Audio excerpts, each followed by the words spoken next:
तेज रफ्तार में खबरें देखने के लिए अभी करें सब्सक्राइब HBC न्यूज 18 और बेल आइकन को दबाना बिल्कुल ना भूलें।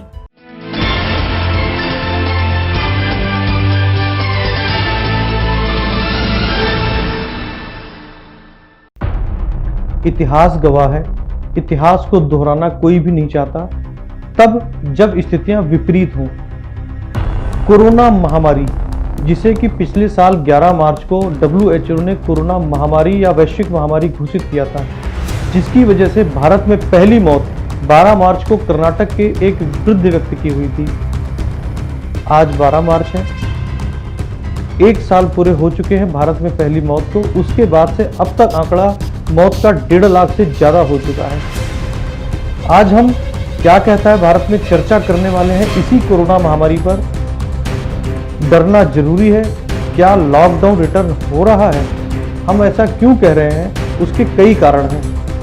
पिछले कुछ दिनों में महाराष्ट्र में कोरोना के केस जिस तरह से बढ़े हैं, उसकी वजह से नागपुर जैसे बड़े शहर में लॉकडाउन लगा दिया गया है और ऐसे कई राज्य हैं जहां पे कोरोना महामारी से रात्रिकालीन कर्फ्यू लगा दिए गए या कुछ और तरह की सख्ती बरती जा रही है।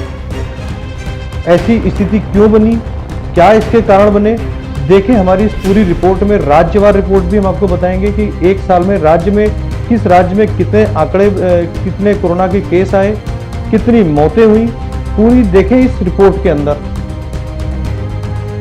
देश में गुरुवार को लगभग 23,000 लोग कोरोना पॉजिटिव हुए। महाराष्ट्र के सीएम उद्धव ठाकरे ने कहा, स्थिति में सुधार ना हुआ तो कई शहरों में लगेगा लॉकडाउन। पीएम नरेंद्र मोदी की मां हीराबा ने गुरुवार को लगाया कोविड-19 से बचाव का टीका। भारत में कोरोना महामारी से हुई पहली मौत को हुआ 1 साल पूरा। साल 2020 में आज ही के दिन कर्नाटक के 76 साल के व्यक्ति की पहली मौत का कारण बना था कोरोना। तब से अब तक कोरोना से मौत का आंकड़ा भारत में लगभग 1.5 लाख से ऊपर पहुंच चुका है। मार्च 2020 से फरवरी 2021 तक हर महीने किस राज्य में कितने लोगों की हुई मौतें और कितने लोग हुए कोरोना पॉजिटिव, स्क्रीन पर देखा जा सकता है। महाराष्ट्र में गुरुवार को 13,500 नए मामले सामने आए।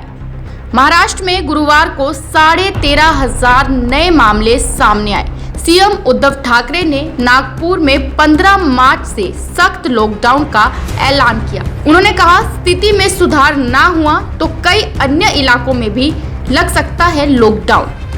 आपको बता दें कि महाराष्ट्र के जालना जिले में 2 हेल्थ वर्कर वैक्सीन की दूसरी डोज लेने के बाद भी कोरोना पॉझिटिव्ह पाई गई थी। लसीकरण वेगाने वाढवतोय आपण, परंतु आता काही चर्चा झाली, कदाचित काही दिवसांमध्ये काही ठिकाणी लॉकडाऊन करावा लागेल, आणि म्हणून माझी पुन्हा एकदा विनंती आहे की एकतर लसीकरण करून घ्या आणि बाहेर अनावश्यक गर्दी टाळा, बाहेरचं येणं जाणं अनावश्यक असेल तिथे टाळा आणि सार्वजनिक ठिकाणी मास्क लावणे, हात धुत राहणे आणि अंतर ठेवणे हे पाळावं लागेल। आपल्याला परत पहिल्यापासून सुरुवात करावी लागेल आणि म्हणून मला असं वाटतं अजूनही परिस्थिती हाताबाहेर गेलेली नाही, पण ती जाऊ नये असं वाटत असेल तर ही बंधनं पाळणं अत्यंत एकूणच येत्या 1-2 दिवसामध्ये आम्ही निर्णय घेतो आहोत आणि जिथे आवश्यकता वाटत असेल तिकडे कडक लॉकडाऊन करावं लागेल। Very worried about Maharashtra. Across several districts of Maharashtra, you saw their names, and as we came in, we learned that there is a strict lockdown being imposed in Nagpur in particular. So we are reaching a situation where those approaches are being brought back. It's a very serious matter. Delhi में बढ़ी corona की रफ्तार। दिल्ली में बढ़ी corona की रफ्तार के चलते गुरुवार को 409 लोग कोरोना संक्रमित हुए। ये संख्या 9 जनवरी के बाद से सबसे ज्यादा बढ़ गई। महामारी की रोकथाम के लिए वैक्सीनेशन पर जोर दे रही है दिल्ली सरकार। पंजाब में भी कोरोना का ग्राफ बढ़ता जा रहा है। पंजाब में कोरोना संक्रमण लगातार बढ़ रहा है। संक्रमण के फैलाव को देखते हुए पटियाला और लुधियाना जिला प्रशासन ने भी शुक्रवार से रात्रि कर्फ्यू लगाने की घोषणा कर दी है।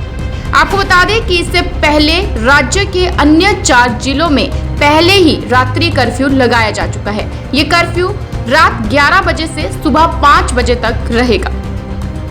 ताजा जानकारी के मुताबिक मोहाली में भी रात्रि कर्फ्यू का ऐलान कर दिया गया है। वहीं मुक्तसर के पूर्व विधायक और SGPC सदस्य सुखदर्शन सिंह मर्रार सहित सूबे में 1310 लोगों की रिपोर्ट संक्रमित आई है। गुरुवार कोरोना की 25 मौतों के नए मामले आने के बाद अब पंजाब में संक्रमण से मरने वालों की संख्या 6000 के पार पहुंच गई है। वहीं वित्त मंत्री मनप्रीत सिंह बादल की रिपोर्ट भी कोरोना पॉजिटिव पाई गई है।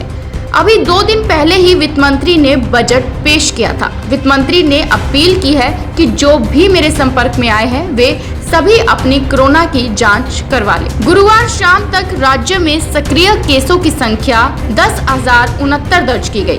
नवा शहर में सबसे ज्यादा एक्टिव केस 1338, जालंधर में 1331, मोहाली में 1156 है।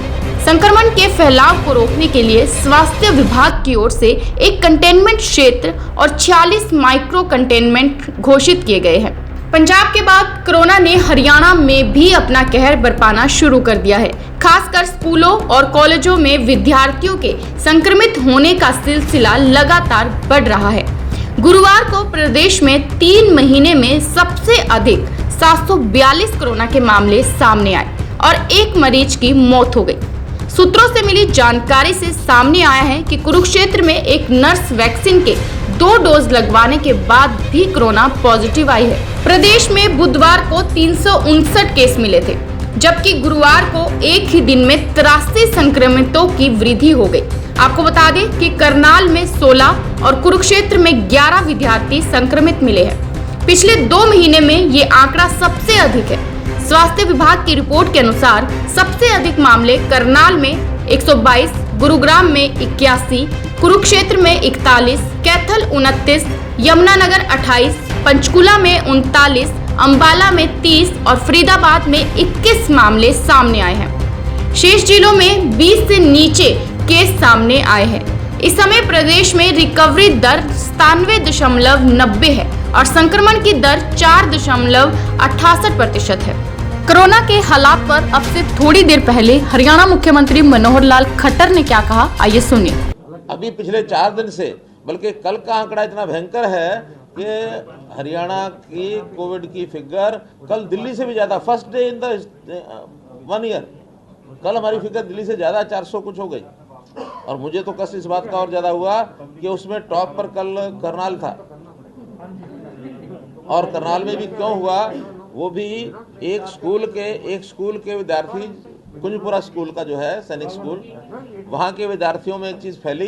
हालांकि हॉस्टल में रहते हैं, सब करते हैं, उसको क्वारंटाइन भी कर दिया। वहीं कल 80 बच्चे कोरोना इफेक्टेड निकला। वहीं चंडीगढ़ में अब तक कुल 22,697 पॉजिटिव केस की संख्या हो चुकी है।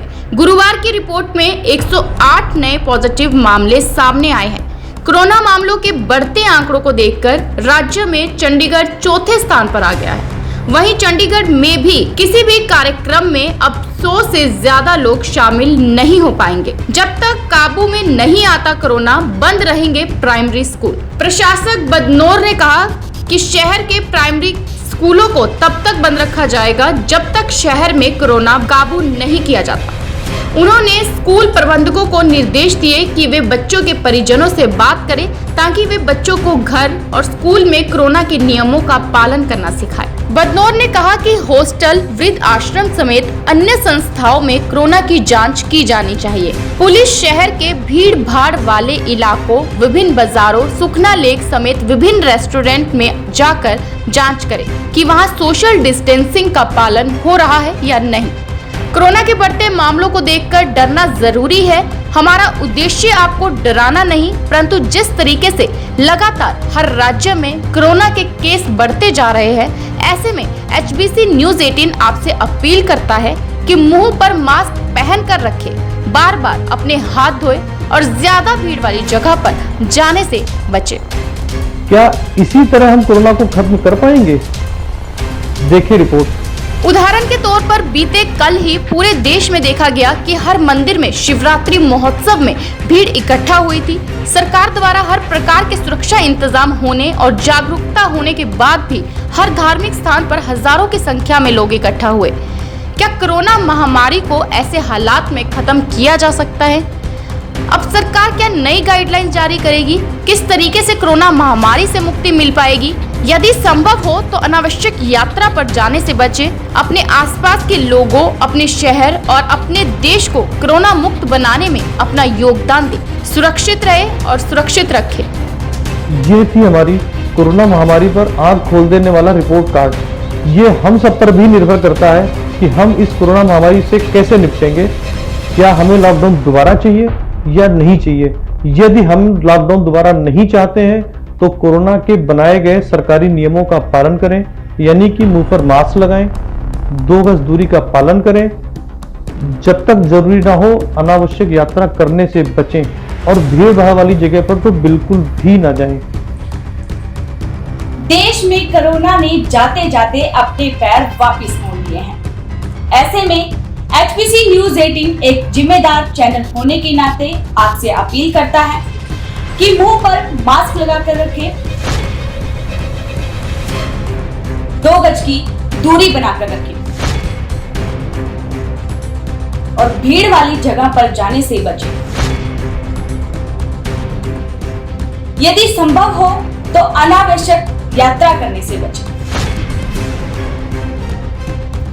HBC न्यूज 18 एक जिम्मेदार चैनल होने के नाते आपसे बार बार ये अपील करता रहा है, आगे भी करता रहेगा और आगे भी इस तरीके की रिपोर्ट आपको दिखाते रहेंगे। तब तक आप हमारे साथ बने रहें और देखते रहें HBC न्यूज 18।